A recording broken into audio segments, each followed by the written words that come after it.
everyone, myself Saloni Shah. I recently cleared CS professional exam with an exemption in ESG. So let's go and share my strategy with you. No doubt ESG बहुत large amount of chapters को hold करता है. फिर भी क्या क्या steps आप follow कर सकते हो कि ESG को आप इजी बना सकते हो और एग्जामिशन पा सकते हो. आपको लेक्चर जब आप स्टार्टिंग में देख रहे हो तो लेक्चर्स देखते वक्त आपको हर चीज को नोट डाउन करना है. आपको जहां समझ नहीं आ रहा आपको फिर से उस चीज को देखना है.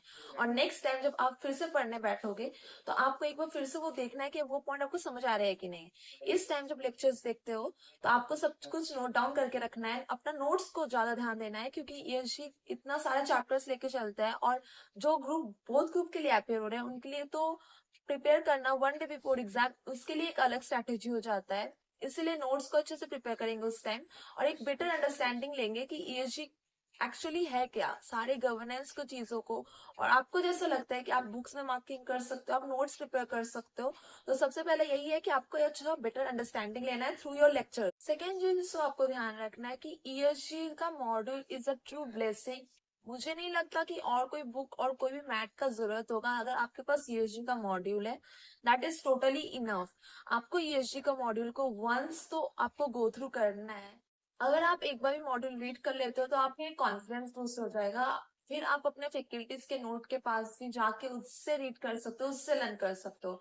बट एट द एंड आपको नोट्स बनाना चाहिए और नोट्स बना के आपको 1 डे बिफोर एग्जाम के पहले पढ़ के जाना चाहिए. मैं अपना आपको बता दूंगी कि मैंने कैसे नोट्स प्रिपेयर किया था. मैं आपको ऊपर दिखा दूंगी कि इस तरीके से भी आप नोट प्रिपेयर कर सकते हो. लास्टली जो मैंने क्या किया था कि ESG मुझे अच्छे से रिवीजन भी हो गया था.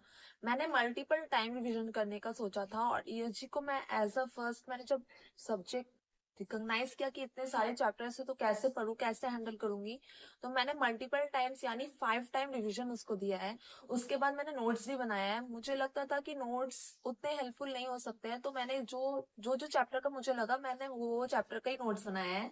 एंड थर्ड चीज जो है मैंने अपने सारे नोट्स के पॉइंट्स को हाईलाइट करके रखा है ऐसे और सब लिख के रखी हूँ कि ताकि मुझे कहीं पे भी कुछ समझ ना आए तो मैं वो अच्छे से उस टाइम समझ के और at the 1 day before exam भी उसको अगर गो थ्रू करके जाती हूँ तो दैट इज टोटली इनफ.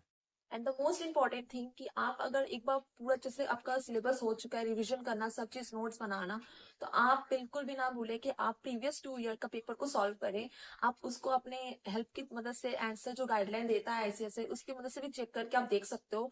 और टाइम लगा के चेक करना ये बहुत इंपॉर्टेंट हो जाता है क्योंकि आप एग्जाम हॉल में आपका बहुत सारा मार्क्स छूट सकता है, उसके चांसेस रहते हैं. तो आप better to prepare before that कि आपका पेपर छूटे ना और आप अच्छे से स्कोर कर सको.